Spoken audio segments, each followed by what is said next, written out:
This is a fucking stupid idea. If you're hearing our voices, that means it's time for It's This Meets That, the podcast where we watch the worst movies from trailer to end credits, scene by scene, so you don't have to, but maybe you should. I'm Russ. I'm Jared. It is. And we're back with part 2 of Boint, 2015 cooking movie about cooking and montages of food and plates of food and selling tires for Michelin Man. I think the movie is mostly about tires. It's mostly about tires, yes. Yeah, and Bibendum. Yes. Where we last left off, we had a lot of questions. We're going to answer, I think, all of them. And we left off with Adam Jones freaking out in the kitchen, screaming at everyone, showing how much of a real asshole he is, kind of, giving it the real Gordon Ramsay treatment of everyone. Mm-hmm. Then he bows down to do some TV shows, which seem to be beneath him, but he does them. And we see Helene. We learn she's got a kid and she's taking her to school, and then she runs into Tony or whatever. The next scene is that they're talking with. She's talking with Tony. She's like, doing a little walk and talk. And he's like telling stories about when they worked together, him and Adam back at Jean-Luc's. And he's like, well, and Adam had a difficult childhood, and he really wants you back though. Like, he likes you. And she's like, that's what he does to people he likes. Yeah. And he's like, oh, he's going to double your tripled salary. And she's like, what? No, this makes any sense. Yeah. And then she tells him his cooking style is out of date. And then she's like, well, fuck it. I guess might as well. We're in. So we're back at the Langham kitchen. And she shows up now, and she's like, if someone's paying you 6 times what you're making at the last place that you worked at, I mean, yeah, like, you let him call you an idiot sandwich every now and then. Yeah, right? yeah. I mean, yeah. Maybe don't don't assault me in any way, but yeah, idiot sandwich is fine. So don't do that if you're an employer, but don't assault people. That's right. So yeah, she shows up and basically she tells them all about sous vide. Yep, exactly. And how it can help, and we adapt, and they make up, and they're like, we're good. And she explains that people aren't equipment. Yes. I'm a chef. This is equipment. Right. He calls the sous vide condom because he doesn't understand anything. Yes. Yep. I think that's pretty much it. And there's more chefing, cooking montage right after that, right? This is when I learned her name was Helene, by the way. Yeah. In the scene. Might be like only the second time they say it. He gives Tony the menu. Tony's all fired up. He's like, oh, this menu. And they're all fired up. Everyone's fired up. They're fired up. Let's do this, right? So we get the sous vide transition montage. They're set up in the kitchen. More chefing, some more cooking montage stuff, them working around the kitchen. A little more of a calmer evening. Seems like it's a little more, everyone's kind of firing on they've kind of found a little bit of a stride here a little bit, right? Yeah. Well, although Tony does say that the critic from the Times is coming tonight. Yes. So right. That's kind of the big deal for tonight. But yeah, everyone seems to be enjoying it. Everything seems like it's going great. Yeah, a lot of food porn kind of shots, Mm-hmm. a lot of beautiful looking food, places jammed, critics show up, Tony's happy.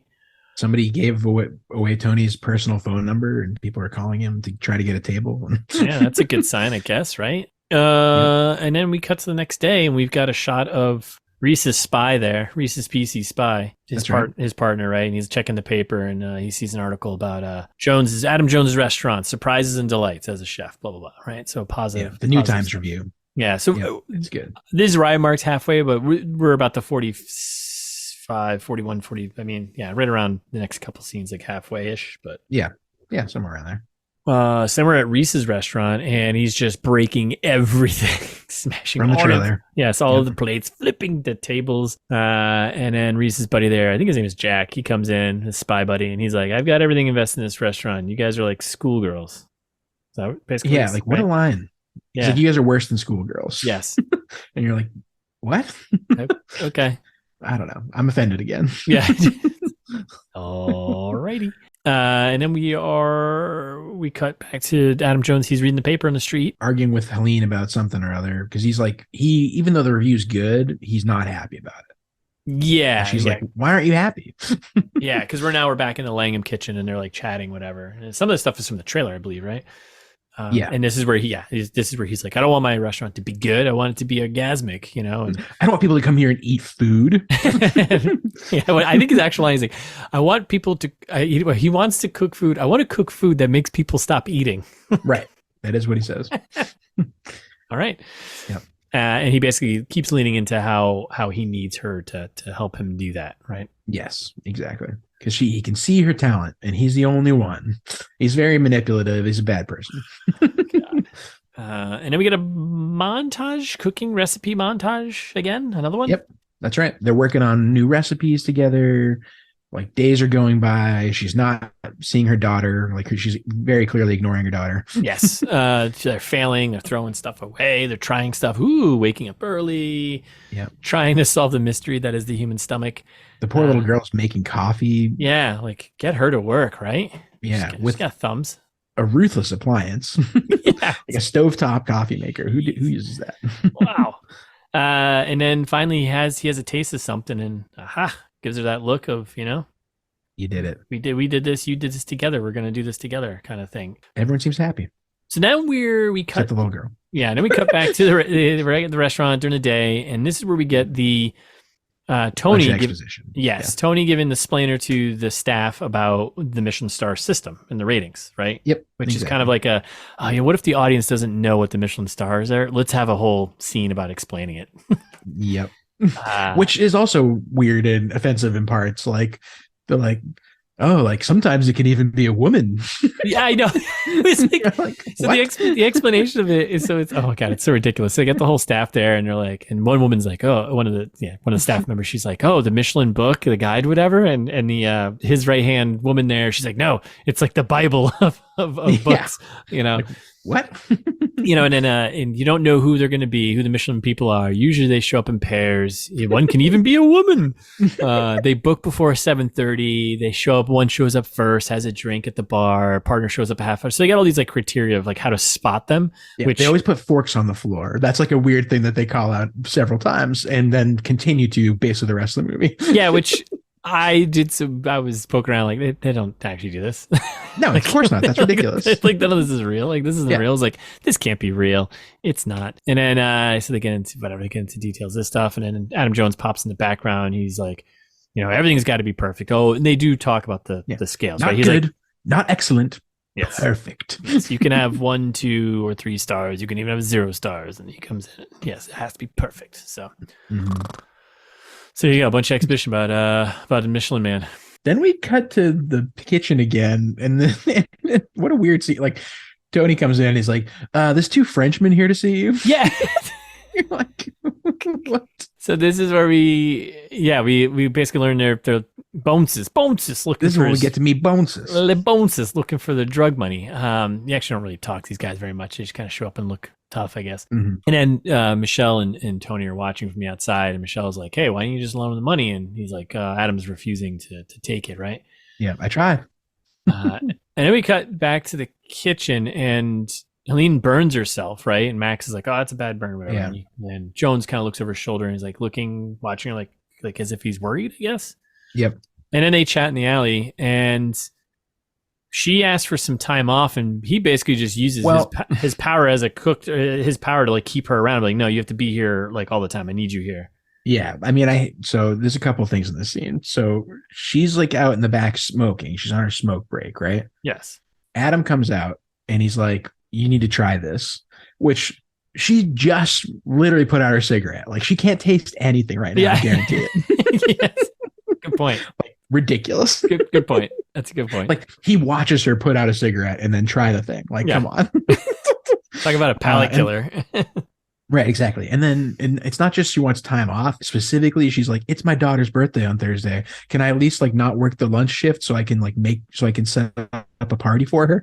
And he's like, No, you're indispensable and I need you here. You're like, oh man, poor Lily. Yeah. She's already been so disappointed. Yeah, so he's just still a jerk. And then we cut to we're like back in the kitchen, right? And it's isn't it Helene kind of taking over, and she's Gordon Ramsaying now. Yeah. She's running things, but she's taking on Jones' attitude, whatever, and being a jerk. It's fucking raw.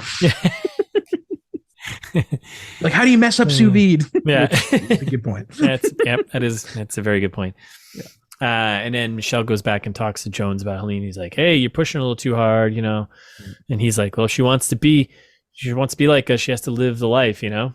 Yeah. Dude, you make fancy bacon. Relax. Meanwhile, he's like dusting a cake, which this confused me because he's like, he's working on a cake right now. And then later on, when cake comes up again shortly, he's like, I don't make cake. Yeah. Like, you were just making a cake. I don't understand. And like they were focusing on you doing this fancy cake. So right. Don't tell us you don't make cake, guy. Bonesus wants a cake. Bonesus gets a cake. Bonesus gets what Bonesus wants. And if it's cake, it's cake. Mm-hmm. I'll have it and I'll eat it too. And then we're at the doctor's place. We're back at therapy, right? Yep. And like still doing like kind of more exposition about him, right? Like, right. And this is when Emma Thompson explains to him, she's like, you know, Tony's in love with you, right? And he's like, yeah, of course I know. So yeah, when she said this, I was like, it felt like such a secondary little like subplot. Yes. Like a throwaway. Yeah. I was like, oh, like he loves him like a brother. Like they're, you know what I mean? Like he cares about him. I was like, oh no, he's actually like in love with him. Like, right. Like why? That just like Kissing Booth 2, it feels like a shoehorned in little subplot. Like, yes.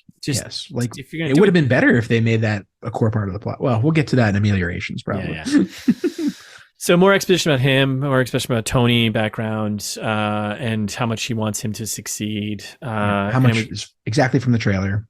Yep. What happens if you succeed? What does success look like to you? Yeah. And basically just, again, we're told how terrible at relationships he is. And it's like, did you see all the plates he threw? Yeah, we kind of got it. He's not good. Yeah. And she wraps it up basically. She's like, you know, the strength in needing others. It's not weakness. Like you need to they like really try to beat it into you, the point of the movie. Yes. Okay. Thank you. The theme of his lesson to be learned is literally stated here. Like This is what he's got to come across as his own character at the end and be like, oh, I need. You know what? Maybe I do need people. Yeah. Duh. So, you know, it is the people you meet along the way. It is. So we get back to the Langham kitchen, and it's family meal time, right? So I mean, the whole crew, they make some meals, whatever. And Jones, he's just working, not really being part of the team, and he's not a leader because if to be a leader, you got to be in there you got to be in the trenches with the team, right? Well, apparently not. Gotta enjoy those he times. explicitly says he does not want to participate. Helene was like, you want to play it? You want to come over? And he's like, no, thank you. Got to get in there. We're still in the kitchen a little bit later now. We got some more cooking montage. Yep. A lot of yes chef going on. Yeah, a lot of yes chef. And this whole thing, maybe filling gaps here, but this whole scene played out very strange to me before going to the cake. So the whole crew is acting really weird. And then they're basically just ignoring Adam. Yes. And the reason why is because they're mad at him because he didn't give Helene the day off. Okay, that's okay. That's why they're all pissed. Okay, because it's her kid's birthday, right? Exactly. And so Tony comes in. He's like, "Oh, she wants a cake. Make her." It's like there's a birthday out there. We need a cake. Yeah. And it's like it's not explicitly clear that it's for her at first, and then they make it obvious afterwards. But I think it's just like it was very, to me, this was just like really chunky and weird. I was like, I don't get what's going on here. Yeah. So then he goes and bakes a cake, and basically Helene then explains it, makes it obvious by being like, well, you know, you said I couldn't have today off, and it's her birthday, so I needed to bring her to work, and it's like that's why she's out in the restaurant. And he's like, oh, whoops. Duh. We cut out into the restaurant where Tony is sitting with Lily and explaining to her the food. And she's like, the gravy's good. And he's like, well, it's not gravy. Well, actually, it is called gravy again. Yeah. Like, what? Yeah, you know, cooking trends. And then Adam brings out this cake. Yeah. And in between all this, there's, brings out the cake. And they have a cake sharing moment. Yeah. She's like, oh, you're the ogre that keeps my mom away from me. And he's like, yeah, and I bake good cakes. She's like, I've had better. Yeah. She Ruthless. takes a bite. Yeah, exactly. It's so funny. And then she makes him try it, and he tries it, and they have a moment. They like look at each other, licking their fingers weirdly. And I hate this scene. Yeah, so the whole scene. Hate it. Yeah, you could have made it a little less weird, a little less awkward. Yes. And then Helene's watching and she smiles and yay. And then we cut to more cooking and plating transition shots. Yeah. And this is showing that he's growing as a person. Yes. He's having a moment with a kid because kids are always the ones that, oh, maybe I am being a selfish, asshole here. Exactly. So. Yeah. And then we cut back to Tony, who's checking on Adam's hotel room, and it's a mess. It's a total mess. Curtains are closed. There's like plates of food all over the place, takeout or room service, whatever. Yep. Yeah. So this is where I was a little confused, like, because they start talking and it felt like they were hinting at that they had a relationship at some point. I was like, was this hinted at earlier? Kind of like, yeah, I don't think so. I think they're still kind of beating you over the head with like the unrequited love thing. Yeah. Okay.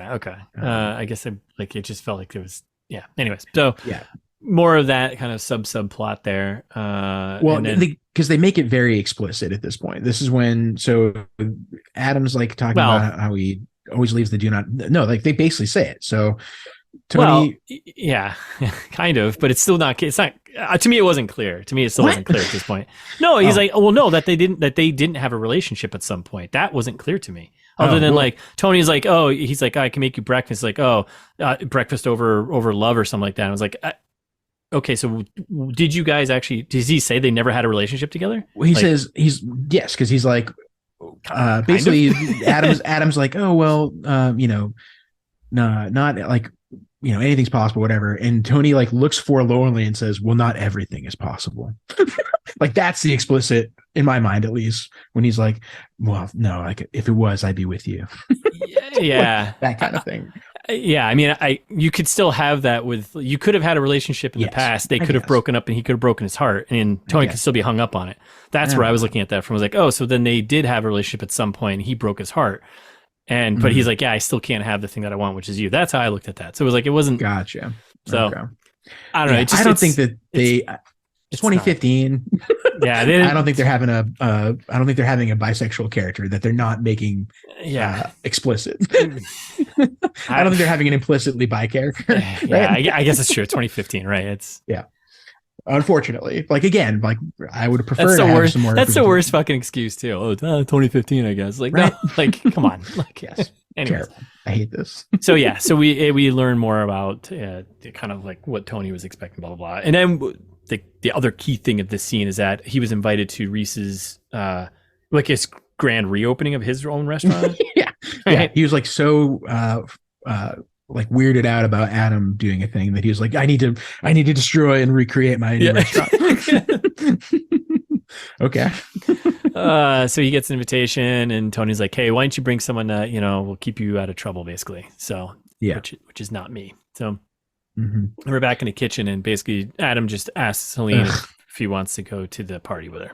Barely, because he's like, do you have a nice dress? And she's like, yeah. And he's like, I got to go to this party and like, you're the only woman I know. And she's like, sure. Okay. Like that's the scene. Like that's how we asked her to go to the party with her. It's very frustrating. And we're at the Rhys party. And he's like, hey, you want to pretend to be my girlfriend? Yeah. So, okay. It's annoying. He's like, you look great, by the way. Yeah. And she's like, oh, okay. So then we're at the party, and this is the second or third time we have the Jones Rhys quote unquote banter attempt at. Jones drops a sick butter burn on him, and then we meet another character. Yeah, we get Jean-Luc Picard's daughter, who's played by Alicia Vikander there. Yep. And he's surprised that she's there, and we just basically learn that obviously they had a history. They were together when they were basically like the toxic people for each other, where they were getting drunk and doing all the bad things, right? Right, exactly. Well, so because Rhys comes over when he's with Helene, and Rhys is like, oh, this is like he's trying to poach her is like the beginning of the scene, and then that's when Anne-Marie shows up, and he just walks away, and you're like, leaves Rhys and Helene, and then they're like, okay, well, I guess we're talking now. Yeah. And you get, like you said, a ton of exposition about how she's been clean for almost 2 years now. She went to a clinic in Milan, and like Papa always wanted you to have his knives when he died. And he's like, yeah, send them to me. And then she like kind of cries and walks away, and he's like, okay. Then he just leaves. Doesn't he? He just leaves, and Helene's like, okay. And then there's like a market transition walking shot with some sappy indie tune playing as Helene's walking through, and then she finds him sitting on a case of, was it Soul? I think he's sitting. Yeah, I think so. And then they have the market chat, and this is basically just a ton of like stupid lines that don't go together. Like she's like, Sweeney's Irish, not Scottish, and I was like, did I miss something earlier? I didn't even catch that. I don't even know if this. What is she talking about? Right. I guess Sweeney's her last name. It's her ex-husband's name. Oh, that's apparently. Right. Because we talked about Fast Facts, right? He was supposed to be Sweeney, right? Yeah. But like, well, actually, maybe this is a goof that they left this in because I don't think we know her last name. We don't, and you're right because they cut the scene. Yeah, she's like, Sweeney's Irish, not Scottish. And that's like, funny. Okay. yeah. We don't know her, so that line is like just floating off in space. We're like, what the fuck's that even mean? Yeah, and she's like, we were good together, but we drank too much, partied too much. Then I got pregnant. I wanted to stop partying, and he didn't. And he's like, didn't or couldn't. Like, okay. Yeah, I mean, addiction. Yeah, it's a thing. Yeah, and then he does the whole backstory from the trailer where he's like, I dropped out of school and got my ticket to Paris and ticket to ride. I didn't even speak any French and I was 19 years old and I loved every minute of it. 20 hours a day, 6 days a week, Yeah. The heat, the pressure, the violence. I loved it. It's the only place I could find comfort, Mm-hmm. I got too much too quickly. And he goes on a list about things he thinks about at 5 a.m. Yeah. They weirdly have a thing about she's like, oh, the woman at the party was very pretty. And he's like, yeah, I guess so. And she's like, her perfume was amazing. You're like, what? And then she's like, you smell good. You smell fine too. No, that's the soul. That's the soul. Don't worry about it. Yeah. Very frustrating. And then, there's the 5 a.m. list. Who are you thinking of at 5 a.m.? Why are you thinking of me at 5 a.m.? Because she's on the list, it turns out. You're on the list. Mm-hmm. Bones has got a list too, That's right. Then they walk out of the market and she kisses him, and then they kind of like get in a little bit, and they're like, "This is a stupid idea." Yeah, there's still 30 minutes left of the movie. It's almost. And then the drug dudes show up. Bones' boys show up. Bones' goons. Bones' goons are here, and he's like giving her a recipe and being like, "Yeah, don't fuck it up, don't overcook it." Blah blah blah blah blah blah. And then he goes with him, and they cut his fingers off, and he can't work as a chef ever again. I'd watch that movie. That doesn't happen, unfortunately. No, he just gets in their car, and then we cut to the kitchen. Yeah, we cut to the Langham kitchen later. And people are worried about him. Like, Helene's like, have you guys seen Adam? Like, I don't know. And she's talking to Tony, and Tony's like, don't worry. The only person who's going to kill Adam Jones is Adam Jones. Right. Yeah, okay. And he weirdly kisses her on the cheek, and he gives her like oh, honey. Yeah. Like, what? And then she just goes out in the alley and just finds them all beat up. Yeah, very convenient. Yeah, like, we're going to beat the shit out of you, and we're going to drop you off at work. Like, all right, thanks, Bones. Thanks, Bones' goons. Yeah. Bones' goons is nothing if not practical. You got to work for that money. You got to pay us back. So they bring him in, sit him down. He's all banged up. He's like, no, I got to do the cooking. He's like, oh, I can't stand up. And they're like, relax. We'll get it. We'll take care of this, right? And then it gets real tense. And they come in and they're like, because there's a fork on the floor. It's happening. Oh boy, Michelin Man himself is here. Oh yeah. He doesn't have a tagline, does he? Just busts through the wall. Want some tires? Well, there was a slogan like that Latin, like "Nunc est bibendum," like now's the time to drink. That's like from Horace's Odes. There, that's a Michelin Man thing. That's fun. Yeah. That would be great. They like peered out to the restaurant, the dining room, and there's just a giant Michelin Man with the tires eating. I think he's here. Who? Michelin. That would be amazing. They're here. Yeah, listeners, if you're looking for a good time, I recommend you go read the Wikipedia page about the Michelin Man, because it's a fun rabbit hole to go down. He has one, first of all, in case you didn't know. And I love they just refer to him as a humanoid figure consisting of stacked white tires.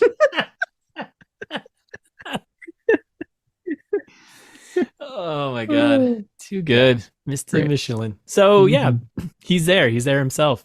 Mm-hmm. But he gets all intense, right? And he's, Adam Jones, he's all banged up. He's got a, bleeding from the forehead here. He's all banged up, but he's worried, and he's making his rounds every station, checking on everyone, making sure yelling at everyone, yelling, when he needs to. You call those onions? You call those fucking onions?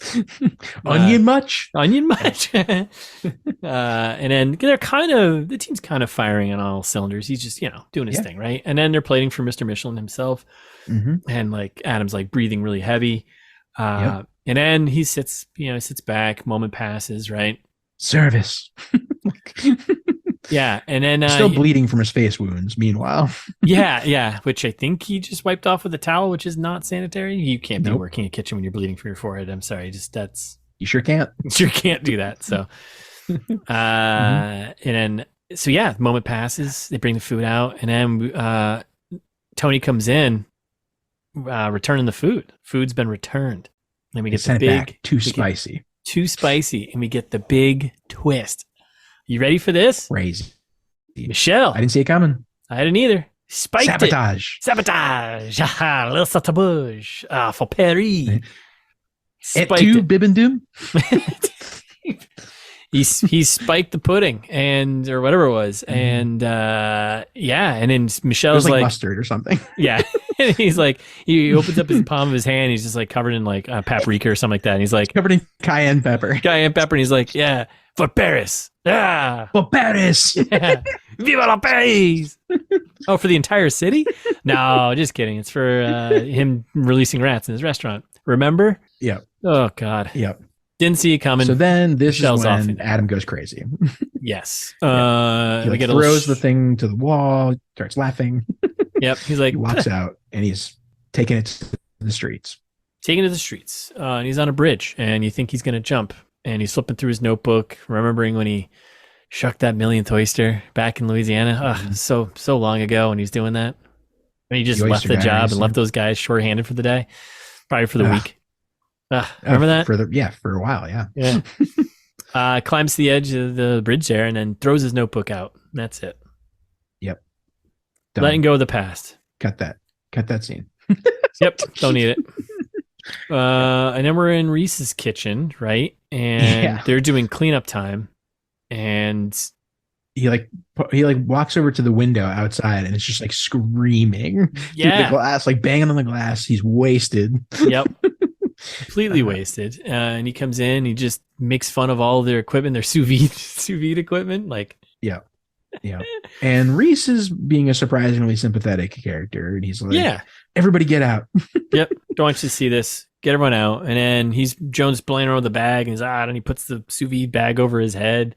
Yeah. And then it gets really he's goofy. Gonna try and cook himself. It gets like really goofy. I'm like, am I supposed to be taking this serious right now? But it gets really kind of goofy. And because it gets serious then. And he's like, but because he can't breathe because he has a plastic bag on his head. And he's like, Rhys, let me do it. It's so stupid. It's like, it gets really serious, but it's also still goofy. It's like, you put this bag over his head. Like, is he meaning to kill himself right now? I don't like. And you're like in a kitchen full of sharp objects. Like you can open this bag more easily. Yeah, and Rhys is like struggling to pull the bag off. Yeah, or just stab him and put him out of his misery. Like, let's just get it done. That's one way to do it. And then he cries and Rhys holds him and it's stupid. Yeah. And then we're same kitchen next morning and we see shots of breakfast being made, fancy breakfast. Jones is waking up on the floor. Classic French omelet. Yep. Doesn't really remember what happens. And the two of them kind of chat and catch up on past life and talking about Michelin and stuff. And Jones Adams like basically like, and I screwed it all up. He admits, he's like, I messed it up all a long time ago. Yep. And then Rhys admits that he's better.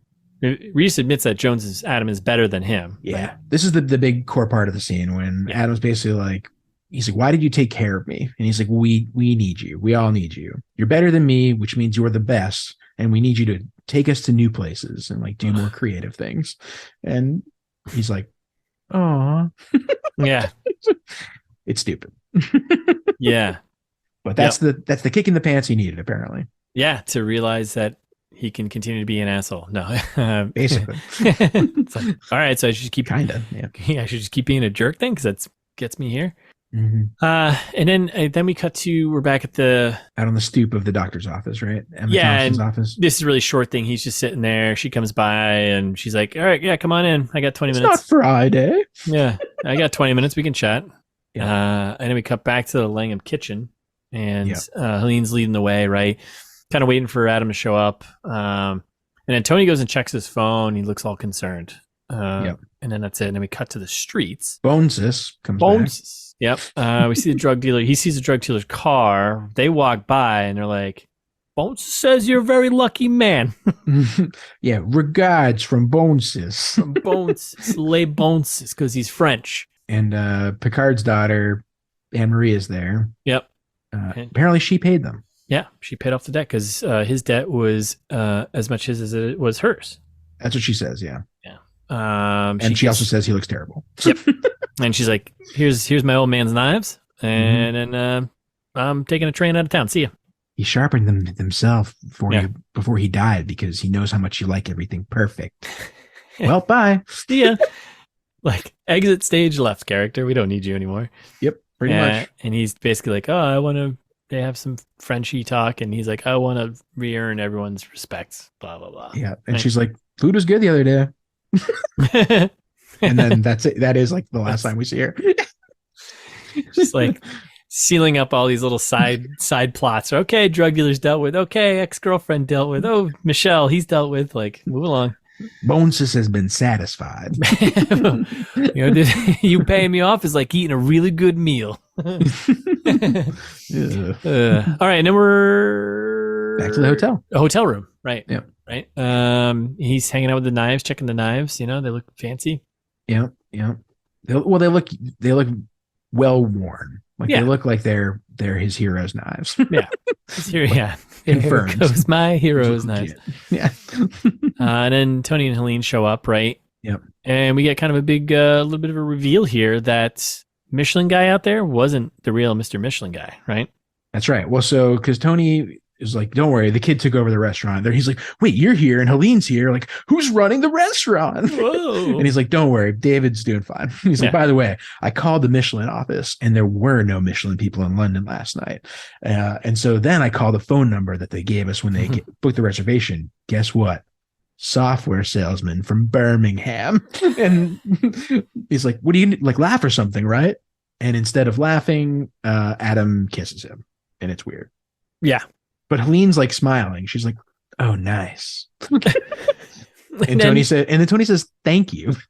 Yeah, it's uncomfortable. It's very awkward. Yes. Why? Do this better. Do better. And here. then he like lets a little bit of sexism out while he's on his way out. Tony's like, "Well, Caitlin's handling the front right now. She can't handle the front. She's got beautiful legs, but she's no use on the phone." You're like, what? I think I missed that line. I think I missed that line. What? It's ridiculous. I don't know. And then, so that's when Tony leaves and tells Helene to make sure that Adam doesn't have a concussion. Yes. Which is a great setup for taking off shirt, cleaning up, and making out for a little bit, right? Yep. And then he's like, I'm not sure if I can do it. That's kind of a line from the trailer, right? Yep, exactly. And then he's wincing because he's in a lot of pain. But then she's like, hey, you know what? We cook together. We take care of each other, Yeah. And learned a lesson. Yeah, and lesson stated and learned here, right? You have to trust them. They're your family. Everyone here. Mm-hmm. Hopefully, he's finally learning how to make relationships work. So. Somehow, there's 10 minutes left. Oh boy, yeah. So then we're back in the Langham kitchen here. We got Max working with David, the young kid, on prepping stuff. He's doing great. Yeah, David's leading the show. showing he's grown into his skills as a chef there, right? Mm-hmm. And then some montages. Then we get another montage. Of just things happening, life happening, cooking. Helene cooks for the daughter, Lily, who seems to be in a better place. There's some outside stuff. More cooking, buying veggies. Coffee, cooking, street food. Team hanging out. Months go by, maybe? I don't know. It's what it seems. I mean, it's a long one, and it's just life happening. They're cooking, they're doing their jobs, and this is it. Yeah. And then we are back in the Langham restaurant. Yep. Some random night. Yep. Some random night. Dudes. Yep. One of them is not a woman. Yep. Not a woman. And she identifies him as Mr. Michelin himself. Half a bottle of wine. And they're like, No one orders half a bottle of wine. Who does that? Yeah. So then Tony's like, okay. And he relays it to Adam. He goes in the back, back of the house there. And he's like, hey, we were all expecting Adam to freak out, right? Yeah, like last time. He's like, no, we do what we do, and we do it together. Yep. Lesson learned. No Yeah, pressure, chef. no screaming. Chef, yeah, chef. He's learned his lesson to trust his crew. And cue that last, because you got to get one more cooking montage in there. Mm-hmm. We got another cooking montage. Pretty plates. They're servicing things up. Mm-hmm. And then we're outside. He's like on a wall. He's nervous. Looking over the water. Tony comes over. And they just smile at each nods other. and smiles. I'm guessing that means they got the stars. Yeah. Adam smiles back to the kitchen for a family meal, right? This is presumably some other time. I don't know. Yeah. I don't know. I don't know either. Yeah. So family meal. Either minutes or days later, who knows? The family meals that he didn't join in the beginning of the movie, he's like, you know what? Joins in. He sits down. They all share a look, and then they all laugh and ha ha ha. The end. Credits. Cue the blues music. The end. That sucked. Do not recommend. What a dud. What a dud. Should we ameliorate here? Sounds like it. Yeah. Do you have some thoughts on how you'd improve this one? One, the toxic male lead chef thing just feels tropey, overdone. Like, get rid of that. Obviously, there's a bunch of scenes that could have been cut. I feel like they should have leaned a little more. I'm thinking like David Fincher directing this. I'm like, probably would have been more like a Black Swan type of thing of like really getting into like the obsession and the psychological toll like this takes on someone to be this good to get these stars. Like, I was reading articles about it, like how it's pretty bad. Like, they go crazy over this stuff, I'm sure. Yeah. It's such an important thing to them to do and to accomplish. Like, you could have leaned more into that. Yes. I would have loved like a Black Swan take of like him like looking in the mirror and like seeing himself as the Michelin Man. Get yourself some new tires. Right?